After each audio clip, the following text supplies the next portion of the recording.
Assalamualaikum warahmatullahi wabarakatuh. Nama saya Mila Nur Aini dengan NPM 237555123. Di sini saya akan menjelaskan tentang serangan ransomware pada Pusat Data Nasional Sementara atau PDNS Juni 2024. Yang pertama, saya akan menjelaskan tentang identifikasi dan penjelasan kasus. Pada sekitar 20 Juni 2024, Pusat Data Nasional Sementara atau PDNS di Surabaya terkena serangan siber berbentuk ransomware varian terkait Lockbit 3.0 atau Braincheaper. Serangan ini menyebabkan data di pusat data terenkripsi sehingga layanan publik yang bergantung pada PDNS terganggu, termasuk layanan imigrasi atau cek paspor di bandara, administrasi pemerintahan, dan layanan elektronik sejumlah instansi. Pemerintah melaporkan ratusan instansi terdampak atau angka pelaporan bervariasi, mulai dari puluhan, ratusan, tergantung sumber dan tahap pemulihan. Untuk jenis sasaran atau siapa sasarannya, untuk jenisnya adalah ransomware atau enkripsi data dan tuntutan tebusan. Untuk sasarannya, infrastruktur data pemerintah atau data center yang melayani banyak instansi atau tenan. Karena sifat multi-tenan PDNS, dampak terbesar ke banyak lembaga negara atau layanan publik. Metode serangan dilakukan. Teknik atau alat yang digunakan yaitu analisis forensik awal dan pernyataan BSSN atau Kominfo menyebutkan varian yang terlibat berkaitan dengan Lockbit 3.0 atau nama lain Braincheaper dan pola ransomware modern, pengintaian infiltrasi, eksekusi enskripsi, tuntutan tebusan. Pelaku menempatkan ransomware yang kemudian mengenkripsi file dan sistem di PDNS. Lalu kemudian kemungkinan atau indikasi pemerintahan menyatakan sedang mengidentifikasi sumber, beberapa laporan menyinggung adanya celah backup atau non-backup, dan kemungkinan kelemahan konfigurasi atau kontrol akses di pusat data.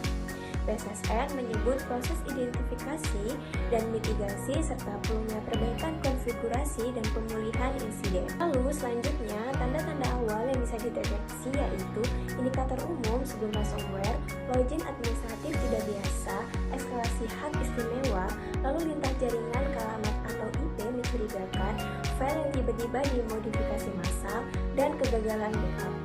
Laporan menyebut sebagian besar data di pusat data tidak memiliki backup yang memadai, sehingga konsekuensi menjadi sangat parah.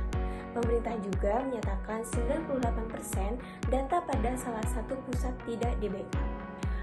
Oke, perkenalkan nama saya Manda Yunita dengan NPM 23755-122. Di sini saya akan melanjutkan yaitu dampak kasus terhadap organisasi dan individu layanan publik kritikal terganggu. Proses imigrasi dan pemeriksaan paspor di beberapa bandara terhambat itu karena beberapa layanan administrasi pemerintahan offline atau terlambatnya gangguan operasional di instansi yang menjadi tenan PDNS. Kerugian non langsung termasuk gangguan ekonomi lokal, yaitu penundaan perjalanan, reputasi pemerintah, serta biaya pemulihan identifikasi. Yang kedua, dampak kasus, skala dan angka berdampak sesuai sumber melaporkan jumlah instansi terdampak berkisar dari puluhan hingga lebih dari 2.200. Pemerintahan kemudian melaporkan proses pemulihan data sebagian demi sebagian di ketidakseragaman angka menunjukkan dampak tersebarnya dan prosesnya verifikasi yang masih berjalan.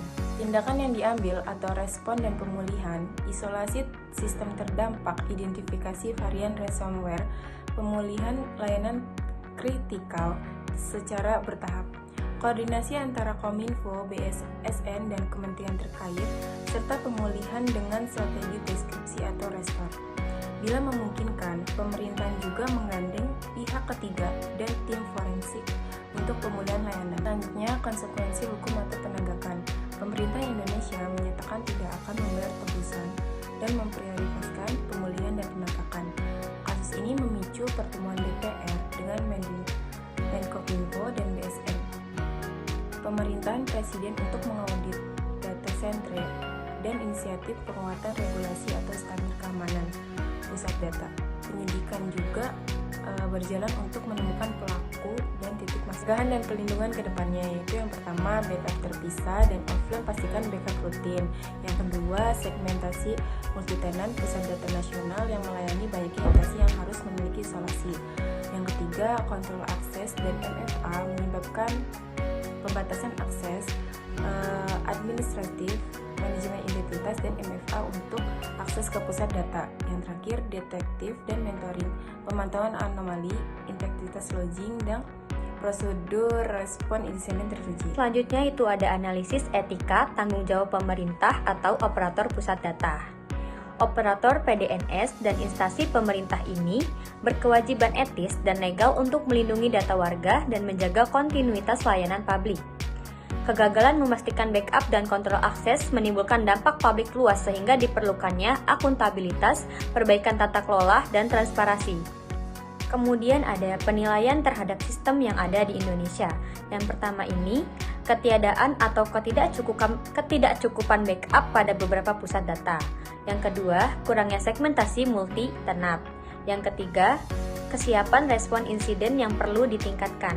Yang keempat, kebutuhan audit tata kelola dan perbaikan manajemen resiko teknologi informasi atau TI. Dan yang terakhir, laporan dan kritik publik atau termasuk panggilan DPR menandakan ada celah tata kelola yang harus diperbaiki. Selanjutnya yaitu ada saran dan rekomendasi untuk organisasi. Langkah-langkah yang harus kita ambil adalah sebagai berikut. Yang pertama, kita harus menerapkan kebijakan backup 321. 3 ini salinan, 2 ini media berbeda, yang satu offline atau offsite, air gap, dan uji permulaan minimal tiap kuartal. Yang kedua, kita harus melakukan segmentasi tenan dan isolasi beban kerja antar instansi di pusat data. Yang ketiga, manajemen identitas dan akses seperti MFA, RBAC, penggunaan Privileged Access Management atau PAM. Yang keempat, implementasi SIEM plus EDR untuk deteksi dini dan respon otomatis pada indikator kompromi. Yang kelima, kita harus merencanakan insiden teruji atau playbook plus komunikasi publik plus jalur koordinasi dengan BSSN atau Kominfo. Yang keenam, kita harus mewanti kebijakan anti tebusan, yaitu koordinasi dengan aparat penegak hukum, jangan bayar tanpa mempertimbangkan strategis dan hukumnya. Dan yang terakhir yaitu kita harus mengaudit hukum dan kepatuhan terhadap Undang-Undang PDP atau Perlindungan Data Pribadi dan Peraturan PSE atau Penyelenggara Sistem Elektronik. Baik, yang terakhir itu ada kesimpulan. Kesimpulannya yaitu kasus serangan ransomware pada Pusat Data Nasional Sementara atau PDNS ini bulan Juni tahun 2024 menunjukkan lemahnya sistem keamanan cyber pemerintah, terutama pada aspek backup data, kontrol akses, dan segmentasi jaringan. Serangan ini berdampak sangat besar terhadap layanan publik dan menimbulkan kerugian operasional serta reputasional. Pemerintah menolak membayar tebusan dan fokus pada pemulihan serta audit tata kelola data nasional. Kedepannya, kita perlu penerapan backup offline, sistem keamanan berlapis atau MFA, SIEM atau EDR. Terus kita harus juga melakukan segmentasi tenan, serta kita harus mengaudit berkala agar insiden serupa tidak terulang lagi dan kepercayaan publik terhadap sistem informasi pemerintah ini dapat kita pulihkan. Baik, terima kasih. Hanya itu penjelasan dari kelompok kami, kurang lebihnya mohon maaf.